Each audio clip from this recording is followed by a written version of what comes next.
ভাঙা দেওয়ালির ফাটলে জমাটবদ্ধ হয়ে আছে শত শত বছরের ইতিহাস। ইট প্লাস্টার খসে পড়া এই সুপ্রাচীন অট্টালিকায় পা রাখলেই শরীর জুড়ে খেলে যায় এক অজানা শিহরণ। শান্ত নিস্তব্ধ পরিবেশ, ঠিক যেন নিঝুম রাতে ফিস ফিস করে কথা বলে ওঠে রাজবাড়ির ছায়াগুলো।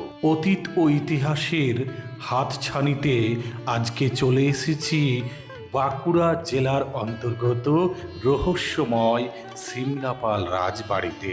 রাজবাড়ির প্রাচীন সিংহদুয়ার পেরিয়ে ভেতরে ঢুকতেই গা ছমছমে ভাবটা আরো ঘনীভূত হয়। সামনেই দাঁড়িয়ে সুপ্রাচীন শত শত বর্ষ পুরানো এক নিঝুম শিব মন্দির। রাজবাড়ির মূল অন্দরমহলে প্রবেশ করলে নজর কাড়বে সুসজ্জিত শিব মন্দির এবং ঠিক পাশেই দাঁড়িয়ে থাকা ঐতিহ্যবাহী কৃষ্ণ বলরাম মন্দির। এই মন্দিরটি সংস্কার করেন মদনমোহন সিংহ চৌধুরী দেবশর্মন। কৃষ্ণ বলরাম মন্দিরে প্রবেশ করলে এক অলৌকিক অনুভূতি হয়।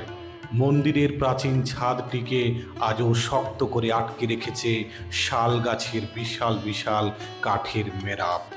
ভেতরে আলো ছায়ায় খেলায় চোখে পড়বে এক অত্যন্ত প্রাচীন জৈন মূর্তি আর দেওয়ালে খোদাই করা এক রহস্যময় লিপি, যা ইতিহাস প্রেমীদের চুম্বকের মতো আকর্ষণ করে।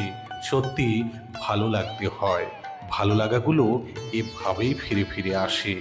দেখেছেন তো, সত্যি মনে হয় ইতিহাস ফিস ফিস কথা কয়, দিন বদলায় রং বদলায়।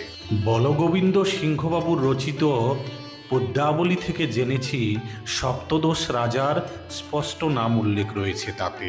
শ্রীপতি, মাধব, জগন্নাথ, বাসুদেব থেকে শুরু করে শেষ রাজা শ্যামসুন্দর সিংহ চৌধুরী পর্যন্ত। তবে অনেকেই বলেন শ্রী মদনমোহন সিংহ চৌধুরী দেবশর্মন তিনিই নাকি শেষ রাজা। তবে 1361 সালের আশ্বিন মাসে পিতৃ তিরোধানের পর 1362 বঙ্গাব্দে শুভ নববর্ষের দিনে জমিদারি প্রথার বিলোপ ঘটে। বাঁকুড়া থেকে 38 কিলোমিটার দূরত্বে সিমলাপাল সবজি বাজারের সন্নিকটে এই রাজবাড়ি পেয়ে যাবেন। ভালো লেগেছে একটু শেয়ার করুন তো, আর কমেন্ট করতে ভুলবেন না কিন্তু।